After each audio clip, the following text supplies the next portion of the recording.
everyone to the Overmare Studios Ashes of Equestria panel. I am Erwin, I'm design team lead of the Overmare Studios. This here with me is Ansis, our programming lead.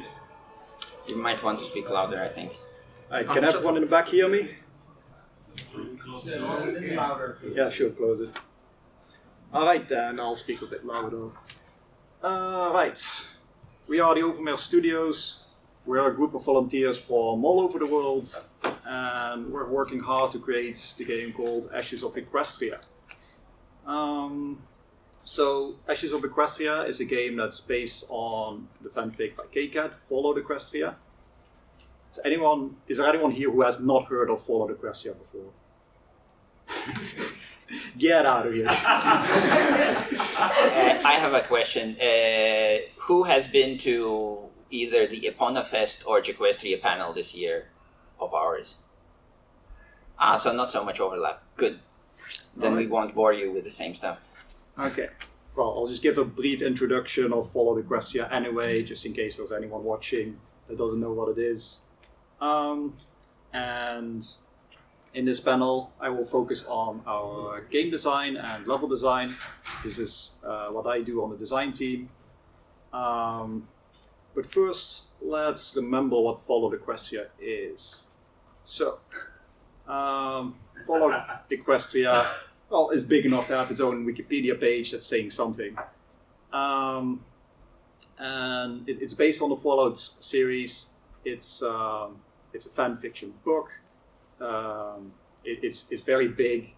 It's like, what does it say over here? Like 620,000 words. It's like sizable difference compared to Lord of the Rings. They're like a bit bigger. It's big enough to spawn an entire sub fandom. Like, you haven't heard about Followed Equestria yet in this fandom, then you probably haven't been here very long. Let's see. So that out of the way. So what makes it good? What makes Followed Equestria good? It's not just a crossover.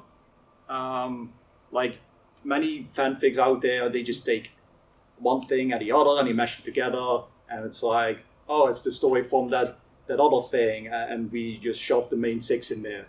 No, Followed Equestria is more of a merge of the two.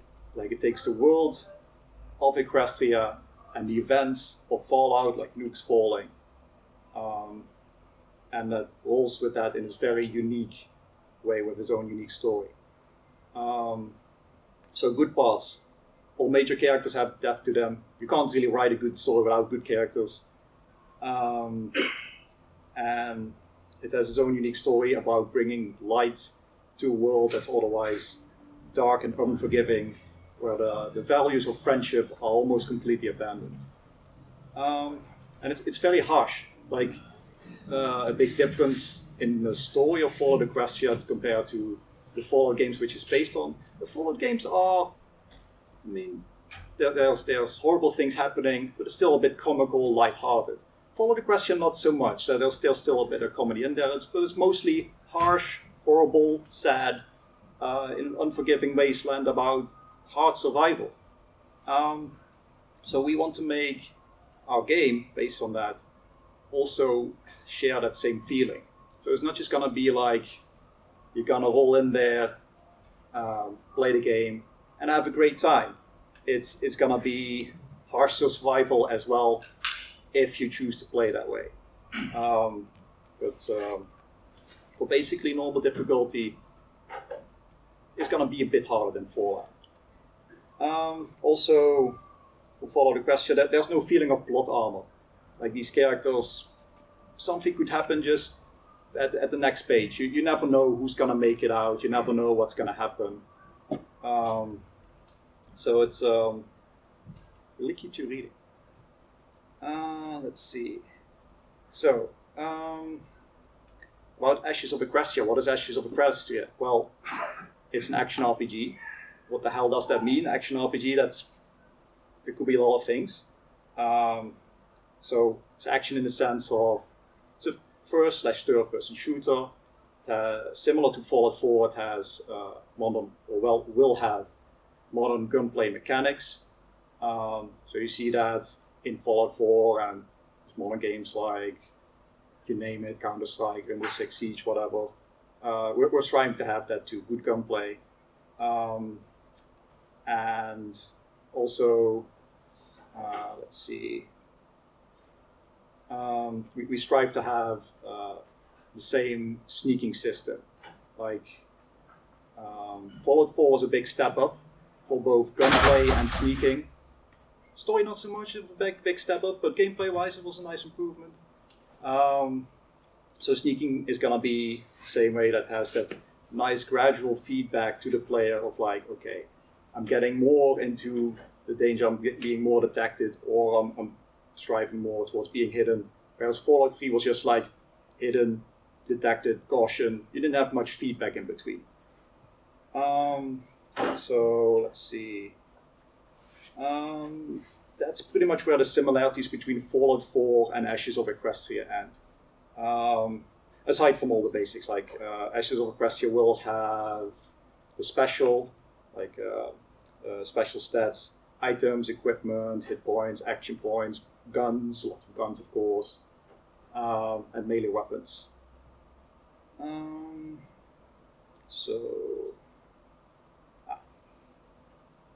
What makes Ashes of Equestria different compared to Fallout games? Well, Ashes has magic first of all. You play as a unicorn, which means you get access to levitation at the very least. We'll have several different spells as well. You can find them in our latest Wave 5.5 or demo.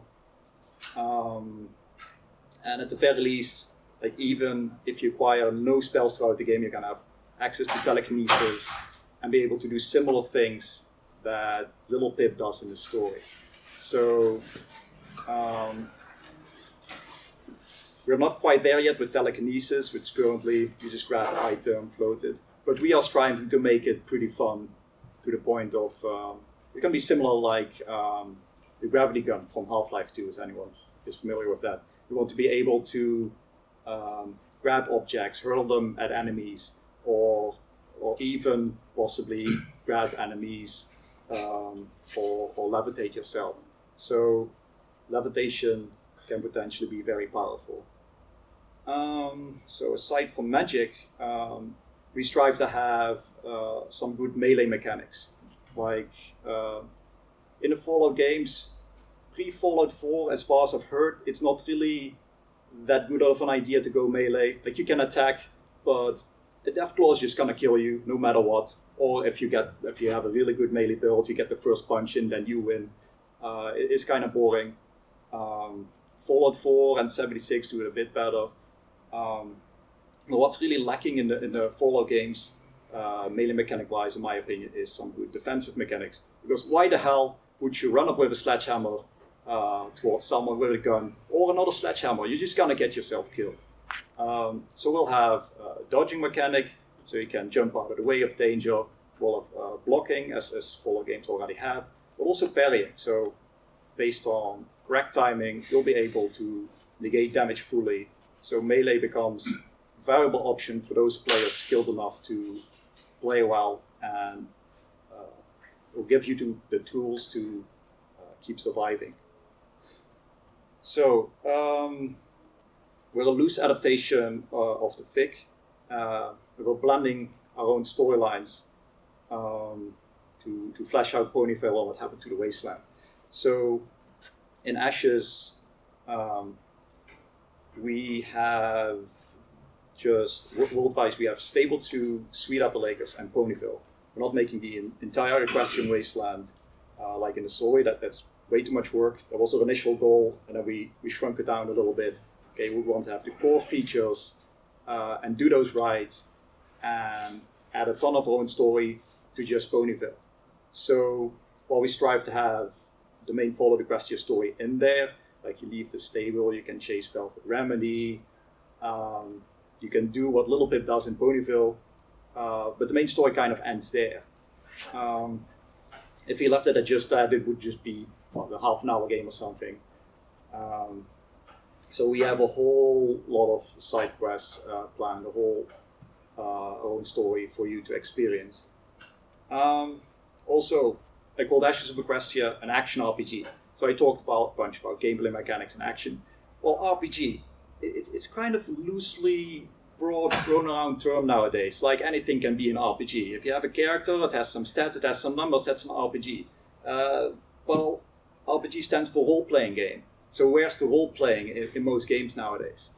Equestria, well, Ashes of Equestria is going to be a true role-playing game in the sense that you get to play a role in this world, in this story, and you can do what you want. Like, if you can think of it, there is a good chance that the game will allow you to do it. There's going to be a good amount of dialogue options as well, and it's definitely not going to be like Fallout 4, which just gives you like 3 to 4 options or something. So let's see. So in our game, Ponyville is taken over by raiders, just like in the story. So you'll mostly be encountering enemies, but there'll be friendly NPCs as well. I'll get into the story later. But for now, let's talk a little bit about sets specifically. So in our demo so far, sets has just been a copy of VATS from Fallout 3 and New Vegas. Well, I sat down and looked at that one day. I'm like, this doesn't add up. VATS in Fallout 3 and New Vegas and also 4 and also 76 is just this hit chance based system, and it's coming from Fallout 1 and 2. What's hit chance doing in a first person shooter? So I figured you can pretty much have the same effect of having a benefit to shooting by just having slow motion. Apparently, I wasn't the only one who thought of this, and the Outer Wilds did the exact same thing. No, Outer Worlds, excuse me. So we're going to have sets that works basically the same way as Outer Worlds did it. So basically this is temporary slow motion. Once you activate sets, it will cost AP. It will cost AP when you shoot. So basically, you have a little advantage over your enemies until your AP runs out. We don't have this implemented yet, but at least we can demo a little bit what slow motion looks like in the game and sounds like. So I'm just going to conjure up this video. Full screen.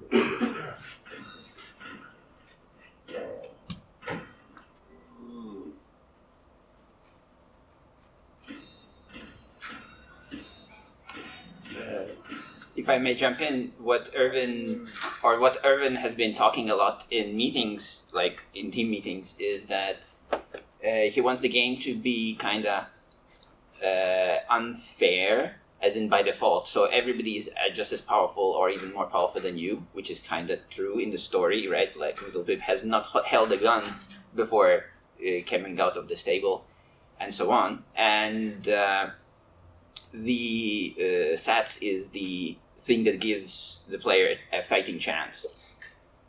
And that's like why it's still important to have it and not just like remove it or have it like in Fallout 3. Yeah, like we can't just solely rely on hit chance. I mean, we can, but it's a bit unfair when you leave your success it's just completely over to the game itself. Like, it's going to be a dice roll whether you succeed or not. And this gives you a chance to, like, determine yourself whether you hit or not, and you get a big advantage because, well, slow motion is easier to hit. Unfair is an interesting way to put it. You can also call it fair, considering enemies and the player are going to be equally strong in the sense that raiders and the player, like, there's another living pony, you're another living, breathing pony. There's no reason to make the player more powerful than an enemy. It would just not add up immersion-wise. Like, why are you this living, breathing god that's just getting their nose wet in the wasteland? So our higher difficulties will scale it to the point that you are an equal and you're outnumbered, and that SAT is one of the necessary tools to give you a bit an edge to survive. And of course, the lower difficulties will skill you up, so you are indeed a bit more powerful. So you have a better fighting chance. So if you just want to have a casual playthrough and don't want to bother about getting killed all the time, there's plenty of difficulty options available. But if you're looking for more of an experience, like in the story, like little Pip in the library was not having an easy time. And comparatively, if you read the Ponyville chapter of Follow Equestria and seeing how little Pip struggles, being new into Wasteland, new to killing ponies, struggling against several experienced raiders who have experience actually firing guns. And compare that to Fallout 3, where you just walk out and you can go to nearest place and you can probably close your eyes and click at the nearest raider and you'll be fine. You'll tank those bullets, it's not an issue. Our world is gonna be a bit more unforgiving, a bit more dangerous like that. Like you're gonna feel the impact of doing your actions right and doing your actions wrong. We're not gonna be dealing with any bullet sponges or anything like that. And since you can take over here and talk a bit about the branching dialogue. Right, so for the next demo, which is going to be Wave 6, the dialogue is one of the sort of deliverables, by which I mean that, like, there's no Wave 6 until we get this right. And this is namely the branching dialogue system. So, of course, since we're an RPG, you can't have an RPG without branching dialogue. And we've been struggling with that in the past a bunch, and this is like the third rewrite of the system. I promise it's the last one. And this time, we're leaning into, like, the project started, like, long ago in ancient time of 2013, 14, thereabouts.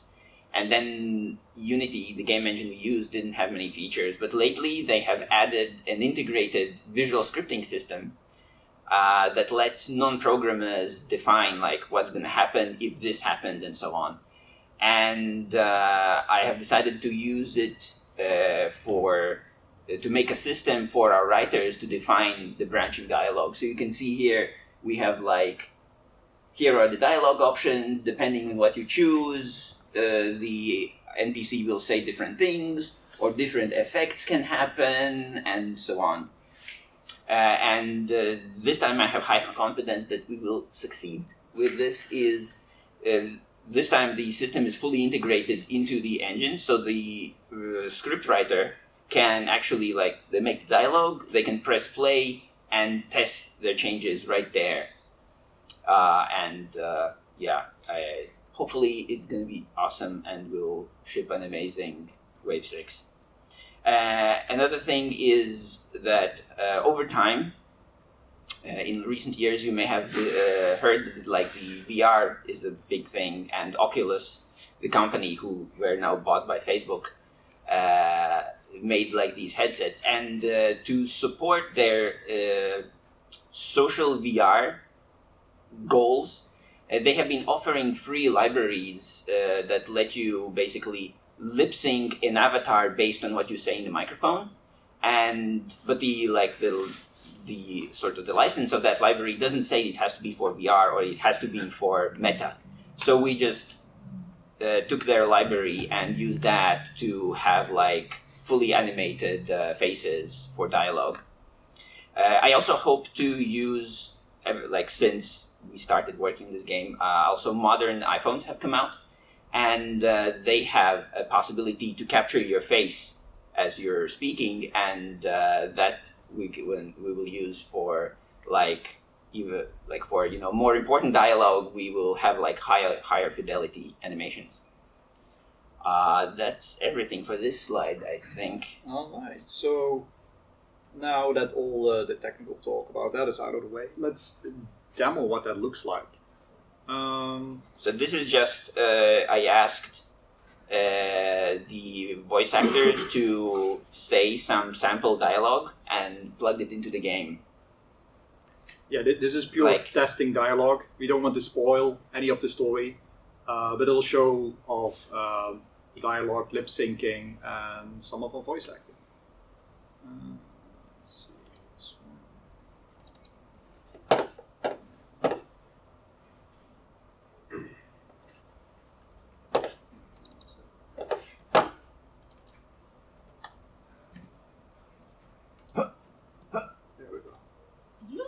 from around? Newton, eh? I heard there's trouble brewing down there. Oh, really? Then you must know Mr. Bowler.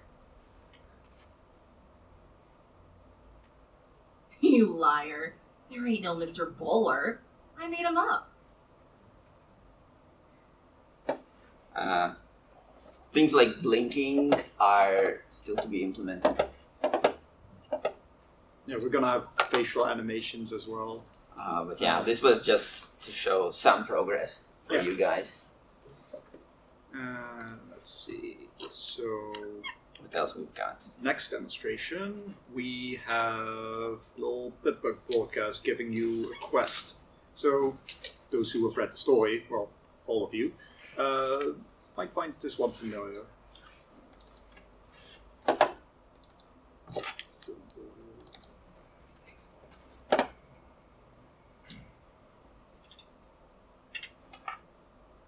Medical supplies. Please, if any pony hears this, help us. Hello? Is there any pony out there? Please, we need help.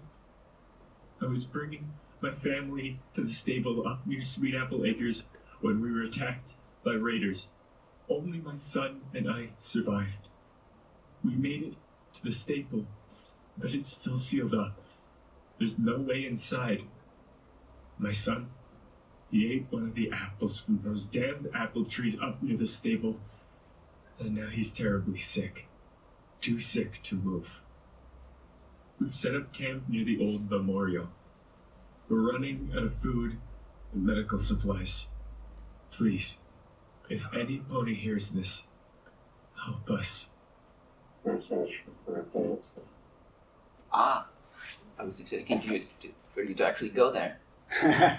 No, we'll get to that part later. We haven't actually implemented the quest, but we do have the broadcast itself and the ability to have it show in the Bitbug, have it play, get the We didn't put the dead bodies down there. No, not Well, yet. I guess but we can test that later.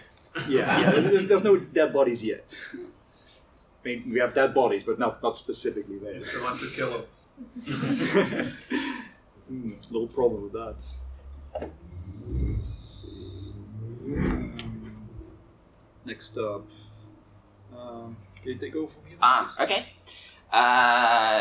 Yeah, so among other things, Ashes of Equestria is an open world game, just like Fallout 3, 4, and New Vegas, and whatever else. We strive to be like with no loading screens, like not like I open door and then it's spinner. No, we want to be. And here you can see the comparison. This is the Fallout 3 world map, and this is our world map. So our entire world is like the size of, what was it, Capital Wasteland, Washington? Yeah. Yes. Yeah. Despite the smaller size, we have like currently, used up like 10% maybe of the territory. So like the size of the map is of no concern. Yeah, and so one of the trade-offs I, as the lead programmer, made was that to make it feasible to make this game, we skip on any kind of like smart level streaming technologies and things like that. So one thing that you will need a lot of to run this game in the end is a lot of RAM, right? But we hope that by the time we're done, like even the smallest computers will have like 32 gigs or something.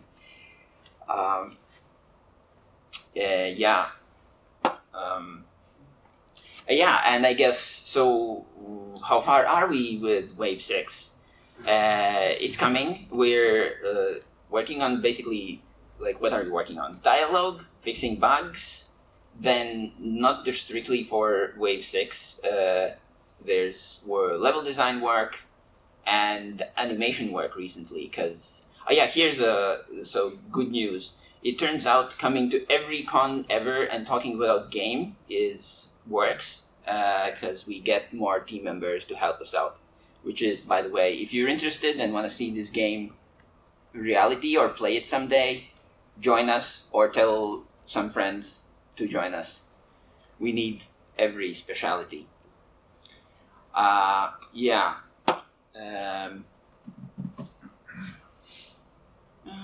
I'll skip that. Yeah.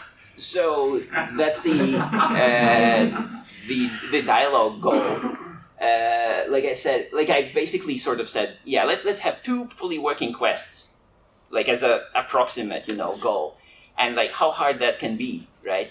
But it turns out to implement a quest, first you need to invent the universe, and so it's things like, yeah, we need 2 side quests. Side to what? So the writers were like, okay, we can't make the side quests until we have the main quest. So they went away for like almost a year to their cave and came up with the full outline of the main quest, so they can know where to attach side quests, basically. And so, but then like to have side quests, like who's gonna give you the side quest, who's gonna be involved, what locations, and so on. So also all the NPCs, or all the major ones at least, need to be like designed and planned and so on before you can make the quest. And then a new map layout plan, because like while the writers, while designing the main quest so that they could design the side quests, realized, like these locations have to be further apart or closer together or differently laid out. So we will need to rethink how we use the Pony Will map. And all the factions have to be designed, of course, because what kinds of side quests are available and like what goal, like whose goals they achieve and why and how, depends on the goals of the factions involved, right? Like we have several gangs of raiders, we have the Neopolucans, and that's it, I think. We'll get to that part later. Yeah. Nuances of pony slavery, like how do they have bomb collars or not? How do they like work? Can they go off accidentally? If one goes off, is it like, do they just collapse on the ground, or do people like ponies standing near them also get shrapnel or something? Because that again changes how things are, right? What is pony wool worth? That is like, why are there raiders there at all? What do they want there? Why are some, like what is being fought over actually? It's not just like some ruins, right? There must be something more. And so that's a question we need to answer. And the last one is not entirely a joke, because as you may, if you remember, follow Equestria the fic correctly, there is a gunfight in Stable 2 toilets. So we need to design that place, we need to model it, we need to... What are pony toilets shaped up? Like, what's the size of the stall so you don't get trapped in the, in the geometry, so you can move around and take cover and so on. So these are all real problems just to have, 2 quests. Which is kind of the reason why it's taking so long for Wave 6, right? So, 2 quests is not just 2 quests. It's many more things besides. And more generally, this pattern repeats in many other areas of game development, right? I think in Wave 5.5, if you go to the river, it's empty. There's no water, right? It's just like a ditch. The reason is that water is not just water, right? Yes, we could put in a flat plane with a water texture so it looks correct. But what about swimming physics? What about teaching AI to not go into water? What about do you get damage because the water might be irradiated? Particle physics, splashing things, the sound for it all, and so on and so forth. Swimming animations, or actually we decided that we're not going to have swimming animations, but then at least we need drowning animations because little Pip doesn't know how to swim. So it's so much, so one thing is not one thing, it's every game feature is an iceberg like this. Is the sort of the lesson that I've learned, at least. Yeah.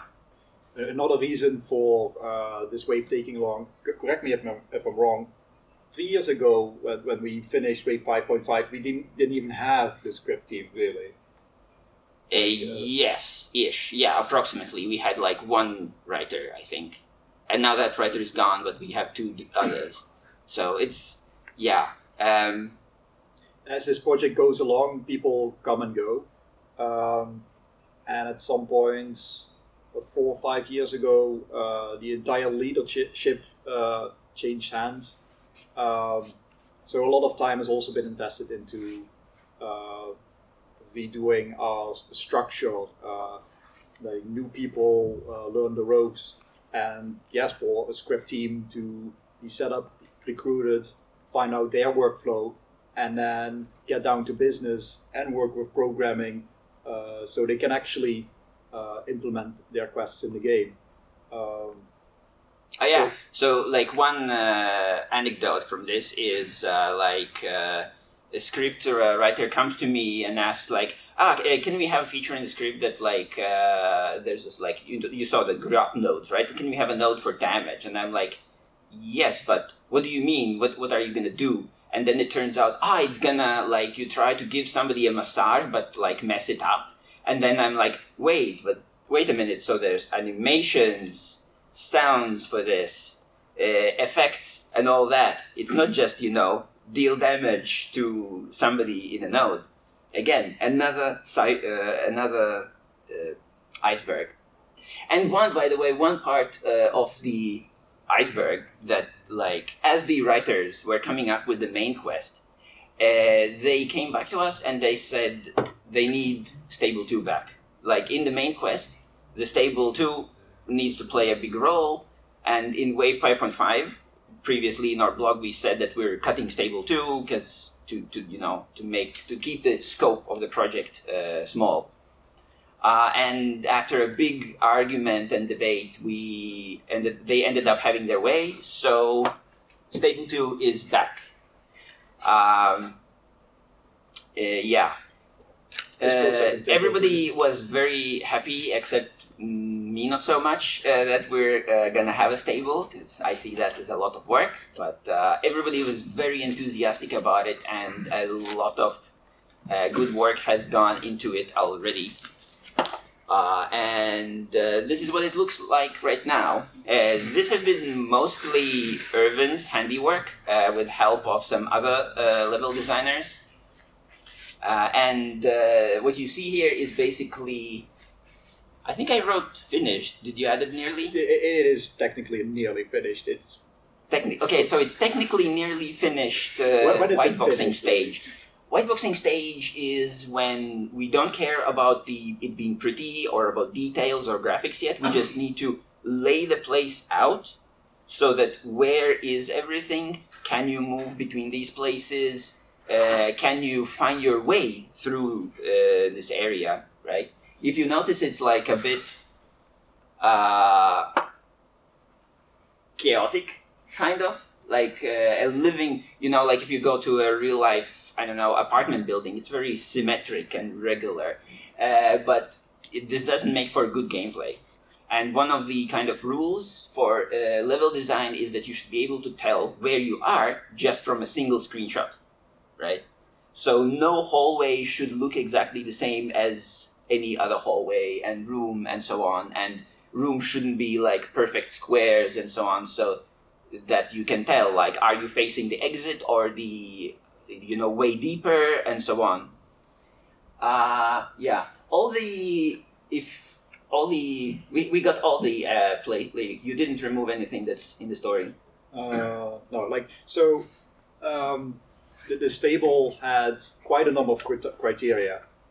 When I started working on the stable white box with my team, it was like, we'll just put the places where they need to go, and that's it, and it's not going to be that much work. Just making the Lego bricks, like the pieces to build the level, and placing them, that is indeed not so much work, but figuring out where stuff goes and what works, that turned out to be a real time-consuming challenge. And we all went into this with little to no interior design experience, and we gradually learned as we went. My first attempt at a Stable 2 white box, it was just very symmetrical. Like, oh yeah, let's build this efficiently. Let's have a hallway, and let's have some rooms on the left and on the right. And like Hans already mentioned, it's confusing. It's like, where do I need to be? I need to be like the third room on the right or something.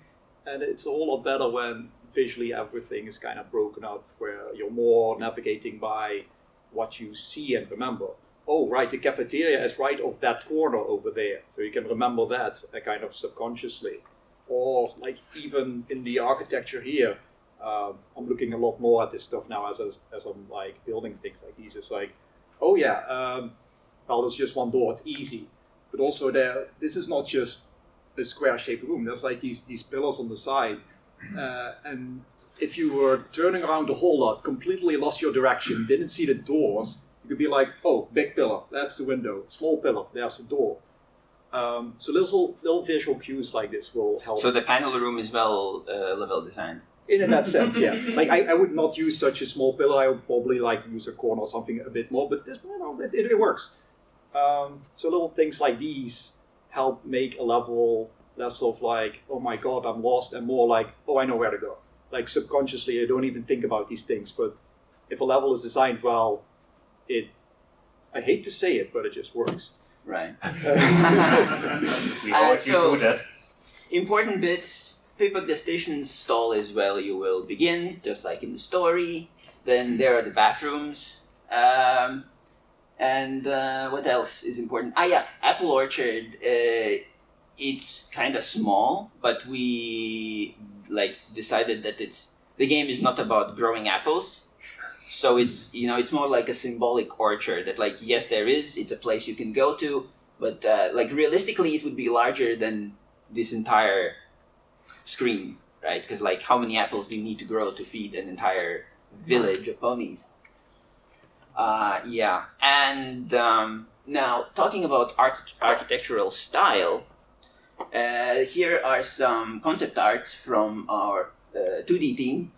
And we Jeff, our lead artist, decided to go less of rusted metal of Fallout 3 vaults, and a bit more the gray brown beige of the old Aperture Science labs in Portal 2, which is much more pleasant, right? And have some more concept art. I've been trying to push everybody to try to basically one of the things I'm the lead programmer, but I still meddle with the other teams because I can't help it.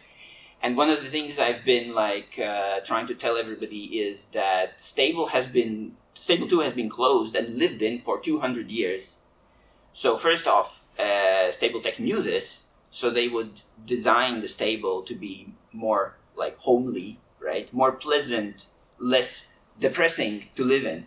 And then 200 years of ponies living in it surely would have they would have made some customizations and decorations and things like that to the stable. And so, for example, even in the story, murals are mentioned as a big thing, and that Pip is complaining that there are none in the technicians area.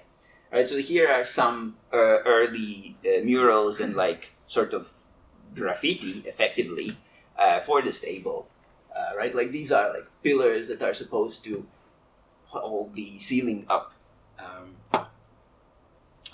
And this is what it looks like right now, art-wise. So we have a 3D artist building the sort of the puzzle pieces to assemble the stable. And this is what he has so far. The textures currently are mostly placeholder, but the tones and the ideas of what's it's approximately going to look like, this is the latest that we have.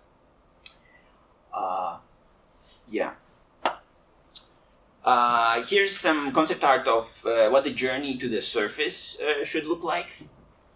Let me expand on that a little bit. So in the story, Little Pip just exits Stable 2. There's like just a very brief celibate, and then she's outside. So we decided to expand that area a bit more. So there's a bit more adventuring and exploration to do there, just to give the player an extra bit of a tutorial, and just also to make that place more interesting.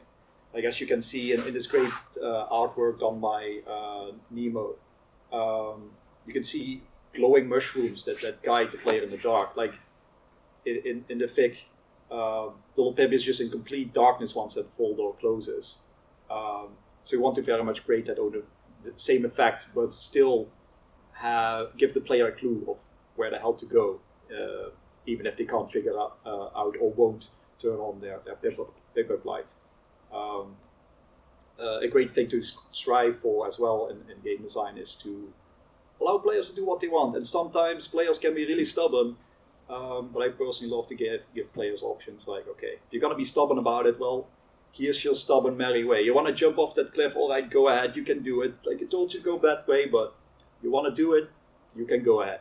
There's no hand-holding involved or no forcing you to go everywhere or anywhere specific. It's open world. You do what you want. Well, the cave and the apple cellar are basically, I think, the only entirely linear section of the game, and so this is where we hope to put all our tutorials. Like you find your first rad roach here, and so on. Anything else about the cellar, or can I move on? Yeah, I said everything. Besides that, yeah. So this is Ponyville, what it looks like in the editor right now. Lots of placeholder white box art, which to be expected. But just to give an overview of what's going on, right? That's the state of play as Little Pip emerges from the underground. And so Ponyville has been taken over by multiple factions. In the middle, in red, we have what we've called Crimson Tide, though recently I think the writers said that they were going to change the names. But so the Crimson Tide are a Red Eye Splinter faction that have come here for reasons that are spoilers. And they're the most civilized, most organized, most professional of the factions, of the gangs. And they claim the town hall in over there, the big one, as their base of operations. To the north, in light blue, we have Blue Sky, which is a gang of drug addicts that have uncovered a big stash of chems in the basement of the Ponyville Hospital and are getting high off of them all the time. And they're having a turf war between and they're having a turf war with the Red Sky. No, what was it? Crimson Tide. Crap. Yeah, we need more memorable names, and so that's going to be a mini, trench warfare place. To the southeast, in yellow, we have Fluttershy's Angels, working title, and they are the feral barbarian cannibal trope kind of tribe thing. And they claim Fluttershy's cottage, or what remains of it, as their base. There will also be new Appaloosans coming in from outside the map, along the tracks from the south. And they also have their own reasons to be here and take their piece of Ponyville. And then there's Whitetail Woods. Whitetail Woods is where the balefire bombs that were intended for Ponyville, where they ended up landing, right? So they ended up missing Ponyville, and that's why Ponyville is still mostly intact. It's gonna be like a irradiated, poisoned place, if I remember correctly.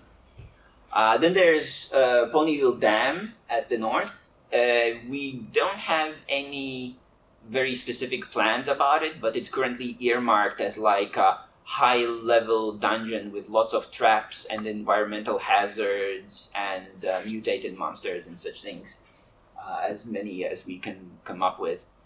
Because like the dam, like behind the dam, upstream is Canterlot, and Canterlot got hit really bad, and that's where like all the pink mist is coming from. So the dam will have some of that. Actually, we might be running low on time this time. And last but not least, there's Sweet Apple Acres, where you come out of the stable, and that's like kind of like a starting area with like to run around and like get some starting equipment and get your bearings, and like as a warm up for the real deal that's happening the rest of the map. Then this is what Sweet Apple Acres looks like right now. Looking towards Ponyville, like towards like there starts like pavement going like road towards Ponyville. This is the train station that New Appaloosans will occupy. It will also have the neutral trader pony to because like in our game you run around, find loot, and then you can sell the loot to get caps, and you can pay with caps to get some premium gear that cannot just be found on the ground somewhere. This is the concept art for Ponyville Town Hall, with what raiders have done to it. That's the aspiration. Right now it looks like this, which is just the white box with all the collisions and places and rooms are in, but none of the eye candy. This is what the area between Crimson Tide and Blue Sky is supposed to be looking like, right? Like craters and like lots of destroyed stuff. Then this is the Ponyville Hospital. This is where the Blue Sky gang is holed up. And then, of course, the most important building in all of Ponyville, the Ponyville Library. Now, this is what we hope it will look like, but it's a really tough nut to crack, especially since we want to have like a seamless world, so no loading screens, which means we can't have it being bigger on the inside that is on the outside. And to fully accommodate the gunfight that happens there in the story, it needs to be this fat. Why not? I don't know. There's a high chance that we will change that scene to accommodate physics and geometry. Or we'll just have a very large tree. I don't know about that. It's gonna be like overbearing. So that's like challenges of level design. This is the Ponyville Marina looking towards the dam. This is the concept art for the dam. And this is what it looks like right now in white box. Courtesy of Zarkon, one of our level designers. Then lastly, this is a look into Everfree Forest. These particular trees are placeholders, but the general idea is like what we want. So unlike if you have played Fallout 3, you will see that everything is like deserty and dead. We decided that that's like boring and unrealistic. Boring because it's like, have you played Fallout 3? But unrealistic in the sense that if you look at pictures from Chernobyl, it is overgrown as heck. And indeed, in like Fallout Equestria, there's plenty of rain, and so there's no reason for the vegetation to not grow. And that's all the slides. So, do you like what you see here? If yes, then come join us. If you know how to program, draw, model, animate, make funny sounds, plan and organize people, do marketing and PR, any role that's useful in game development, we need more. And pad your CV, gain experience in a team setting. I try to run as much as I can. I try to run the team as it was like a real. Like we have when you want to join us, you will have a test and we'll have a job interview and everything. If you can't join yourself or don't have any friends, spread the word. Tell everybody about this game so that we get more people to work on it, so that we can make it sooner, bigger, better, so we can all play it and enjoy it. And that's a wrap for the mandatory part. This is the QR code for our community Discord. Join us there for regular updates. Else, we also have Twitter. Me and Irvin are on Discord if you want to reach out to us directly, and we have a website with a blog that we try to post regularly too. And that's that. You may applaud now.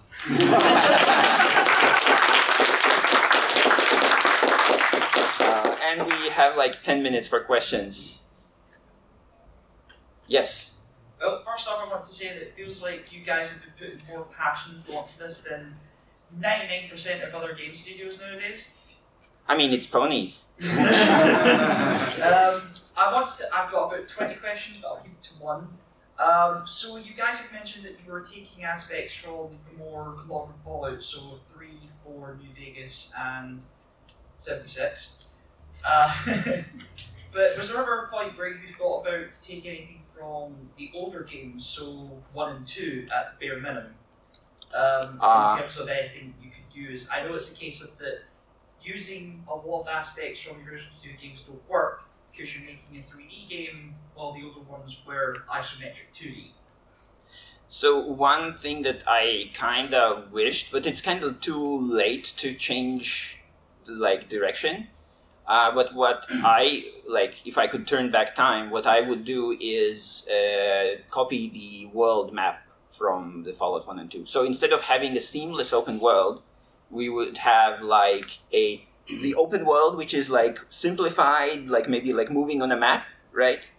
But then each location we can make as good and it's contained locations with distance between them, so then we don't have to worry about basically 90% of open world problems melt away when you do it like this, right?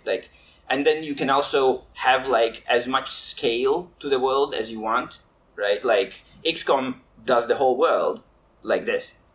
So that's one thing that comes to mind.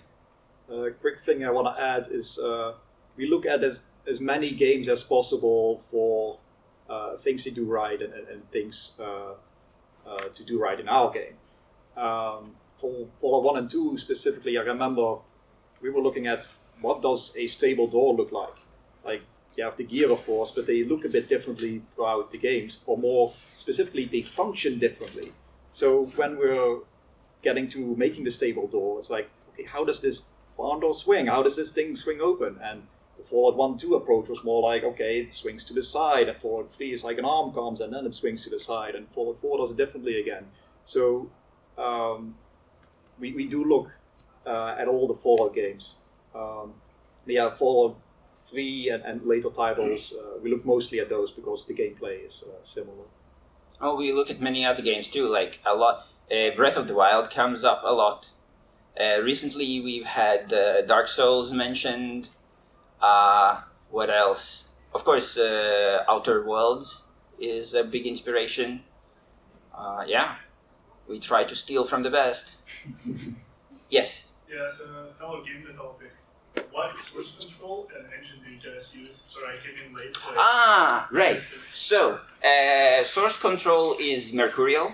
Right. We're not using Git because at the time when the project started, Git was not very good with large binary files yet. Yeah. We're using Jenkins to make our builds. We're using Visual Studio for code. Obviously, we're using Unity, the game engine, for the game.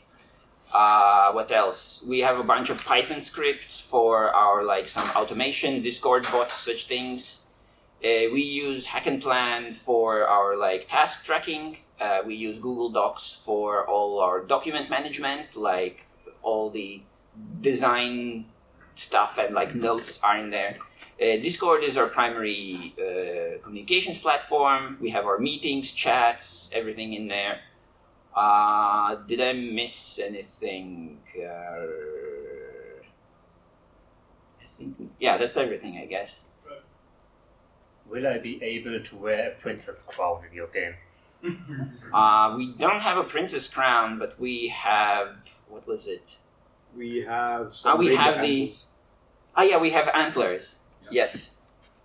That's the joke item that we will have, for sure. Maybe more. Any other questions? Yes. You talked about a different scaling system for the telekinesis. So if you have Bioshock 2, is that the direction you want to go? We have not decided on a specific direction yet. We have thrown about some ideas, but no real decisions have been made yet. So when we get to building the features, we'll start playing around with it and see like, okay, what works best. I have not looked at Bioshock specifically as inspiration.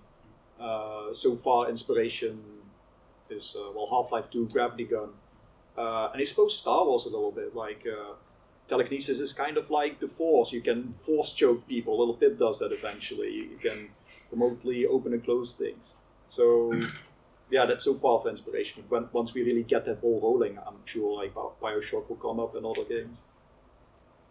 Will you also be able to hold items in your mouth? Not the player. Okay. Like Earth Pony NPCs, yes.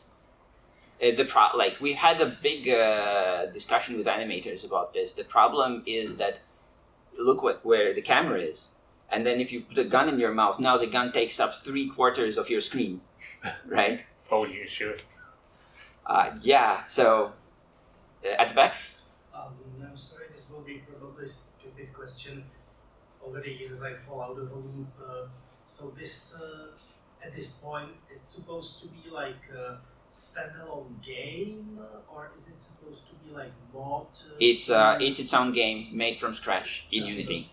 Because, for example, there may be no problem with the amount of RAM needed, as you mentioned, that you want a seamless game, but we all know, or at least I found out that a lot of older games not working properly on new systems and so on. So I was wondering if it may be like a mod to Fallout 3 may not work on many new setups and so on. So it will be like standalone game with standalone installation launcher. Yeah, it's its own game. Yes. Yeah, it's entirely made from scratch. And so regarding like our bigger risk is that we will not run on older systems. Newest systems will be fine. I am putting in effort to keep up with the latest versions of Unity and upgrading the project as new versions of Unity come out. Yeah, thank you.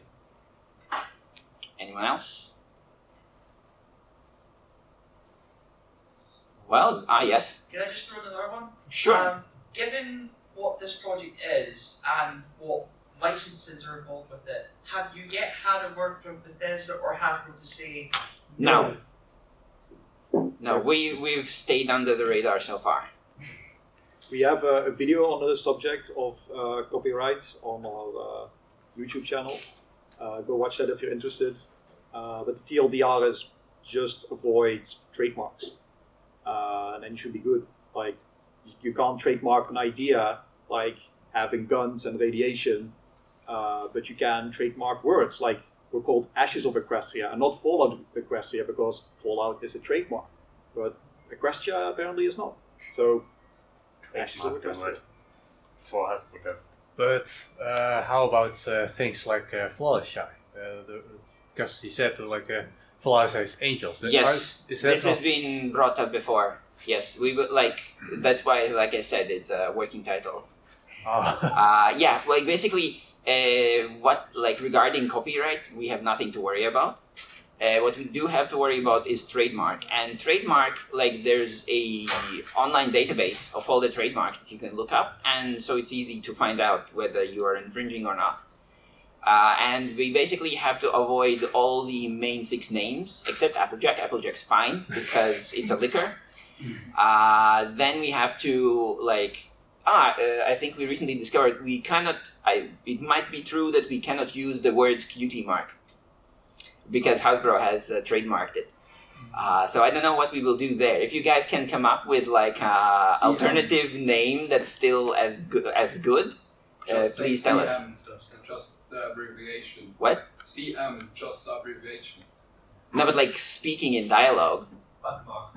Buttmark. Yes. Tramp stamp. I will. That's something graders could say, right? Yeah. So mostly we're not worried about like intellectual property problems.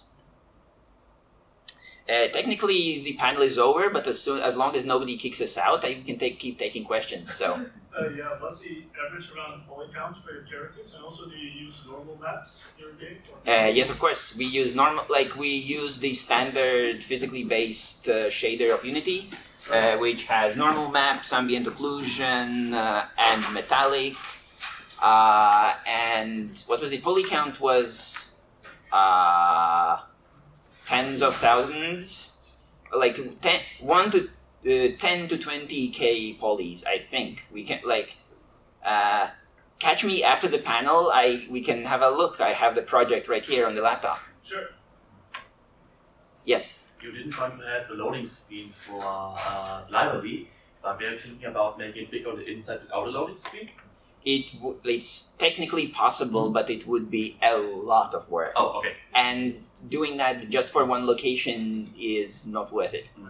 Because I think if you already took inspiration of the game Portals, I mean, big on the inside, technically have it on a different place. And like but like they made an engine for it.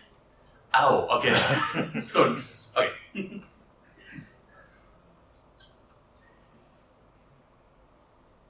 So then, if no more questions, thank you for coming, and yeah, see you around.